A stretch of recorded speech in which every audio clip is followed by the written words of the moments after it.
As of this moment, the report of the President's Commission is public record. 15 seconds after the Warren Commission report went public, CBS News anchor Walter Cronkite summed it up. Who killed John F. Kennedy? The Commission answers unequivocally, Lee Harvey Oswald. Was Oswald acting alone, or was he a member of a conspiracy? The Commission answers he acted alone. But even from the day the president was shot, most Americans had their doubts. In a 1963 Gallup poll taken the week of the assassination, when asked if some group or element was also responsible for the killing, more than half of U.S. adults said yes. In the absence of official information, rumors took root. The most common were that the mob was behind it, or the CIA, or Fidel Castro. Just this year, former New York Times reporter Philip Sheenan revealed that the Warren Commission went so far as to send a man to question Castro face-to-face. In a clandestine meeting on a boat off the Cuban coast, Castro denied any part in the assassination. Still, the conspiracy theories piled up. Oswald, with his cheap little rifle, couldn't have done it alone. We did. An unending parade of investigators and news outlets, not the least of which was CBS News, spent years and whatever money it took to find evidence, any evidence, that the official story wasn't the whole story. Did Lee Harvey Oswald shoot President Kennedy? CBS News concludes that he did. In the 1970s, the House Select Committee on Assassinations confirmed Oswald's involvement, but left the door open for the possibility of another gunman. Secret Service men all around. The conspiracy theory has been kept alive by other revelations over the years, like a reported plot to kill Kennedy in Chicago 3 weeks before Dallas. But few things fueled Americans' belief in a conspiracy more than this. Once you conclude the magic bullet could not create all 7 of those wounds? In his 1991 film, JFK, director Oliver Stone made what might be the best-known case against the Warren Commission report. And by definition, there had to be a conspiracy.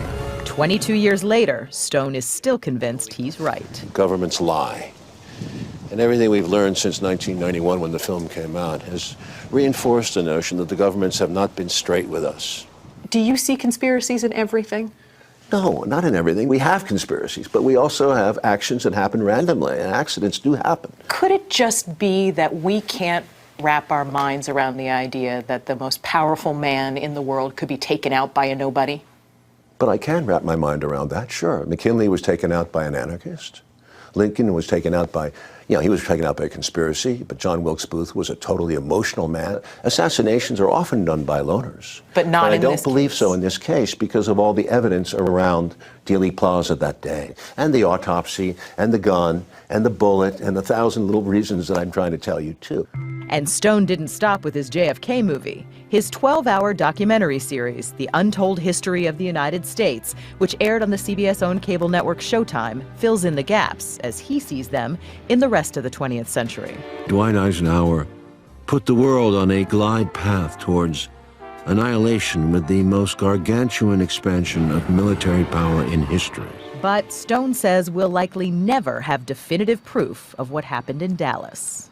You don't think we will ever know? I don't think it's going to be a smoking gun like you think it is, but I do think if you go to the negatives and you add them up, your logic will lead you, like Sherlock Holmes said, to a deduction. And the deduction is that he was removed. By more than one man? Yes. Yes, by more than one man. He was removed by our government. Not the entire government, I'm sorry. By certain elements in the CIA, I believe, control this operation. They're very good at this game. Range is hot. Today, questions about single bullets and lone assassins are still being asked. But the answers are, in essence, always the same.